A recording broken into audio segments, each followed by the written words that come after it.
May I now, on your behalf, ladies and gentlemen, invite Lieutenant General Abdulrahman Danbazzau, retired, the Honorable Minister of Interior, to please come forward and speak to the people of Kaduna State and Nigerians in general on what he is doing. Lieutenant General Danbazzau. The Executive Governor of Kaduna State,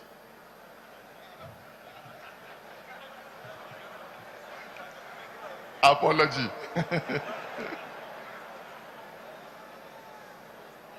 The Deputy Governor, I stand on the existing protocol, if you permit me, please.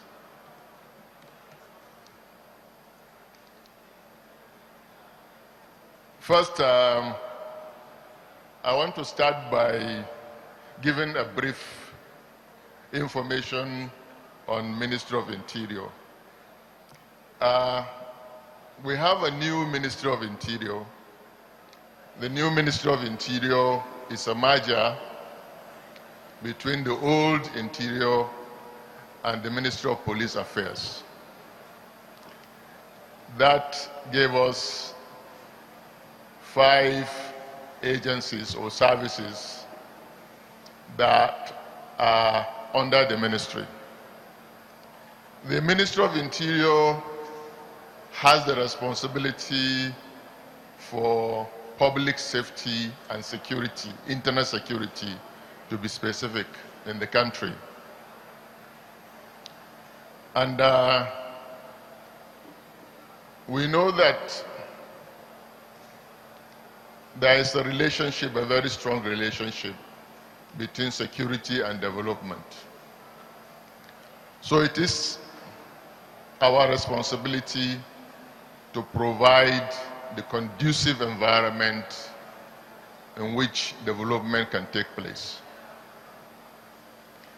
Not only that, we know that Chapter 2 of the Constitution is very specific. The purpose of government is the security and welfare of the people. So we are very, very conscious of that. But we also do that within our ministry. We have to collaborate with other security agencies who are outside the ministry, because we are looking at security in its totality.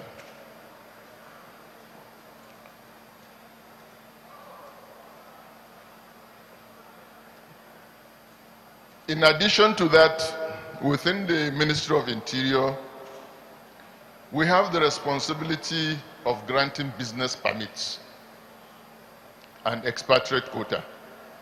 And this is where our attention is being drawn to in terms of ease of business in Nigeria. We also deal with issues of citizenship, either granting citizenship or withdrawing citizenship, marriage license, passports and visas, and so on and so forth. So just for people to understand that there are other things we do within the Ministry of Interior other than public safety and security. Now, on assumption, after the merger, we found that all our agencies have something in common. They are weak. They are weak in terms of capacity. They are weak in terms of equipment, and they are weak in terms of welfare of personnel. And there's absolutely no way you can carry out these functions of security under these circumstances. And this is why we made it a point of duty that before we go anywhere, we must strengthen these institutions. And this is why we came up with the restructuring and reintegration program. The restructuring is basically to enable us put together the old Ministry of Interior and the Ministry of Police Affairs. And the integration is an attempt for us to create a balance between bureaucracy and operational requirements, because we are dealing mostly with paramilitary organizations.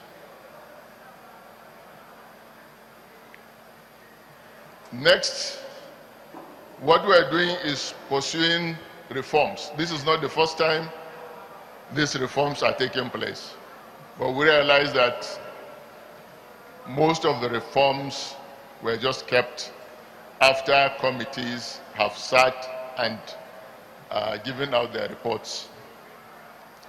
So we are not doing our way with those reports, and we are not starting all over again, but we are dusting up those reports that have been produced in the past and looking at the challenges we are facing today and in the future in order to reform these institutions.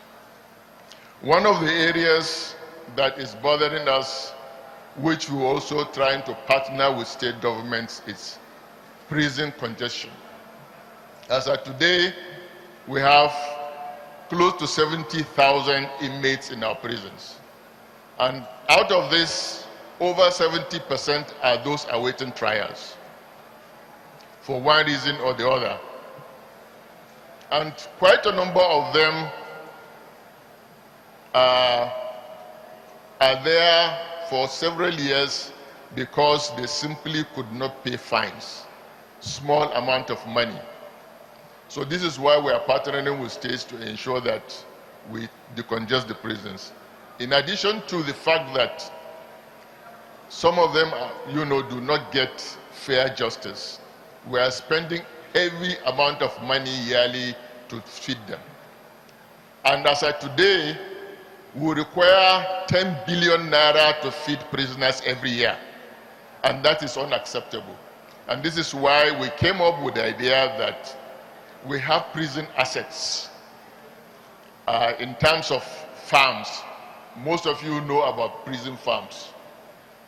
We need to revive those farms.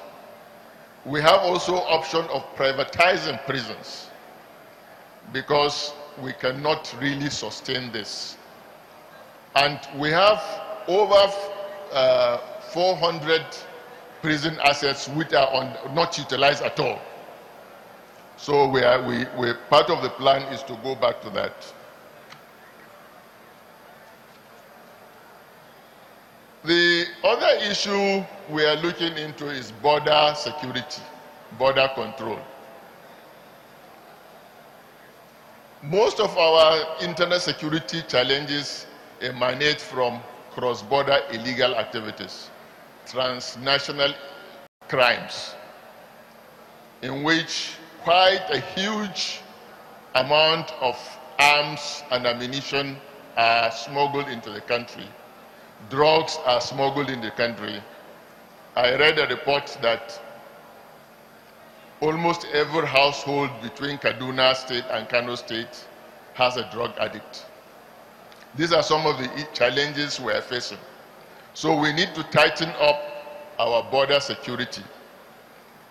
And for that, we're introducing biometrics at every entry point. We are also discussing with our immediate neighbors. That was why I visited Cameroon and Benin Republic of recent, to discuss with my counterparts of the interior. And very soon I'm going to visit Niger and Chad.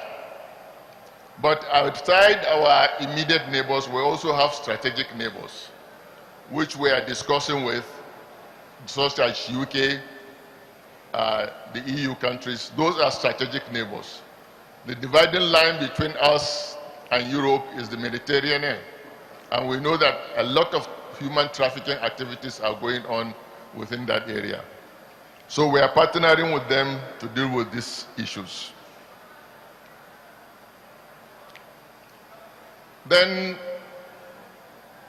we have internal security challenges which border on conventional criminal activities, violent crimes, kidnapping, armed robbery, and so on and so forth.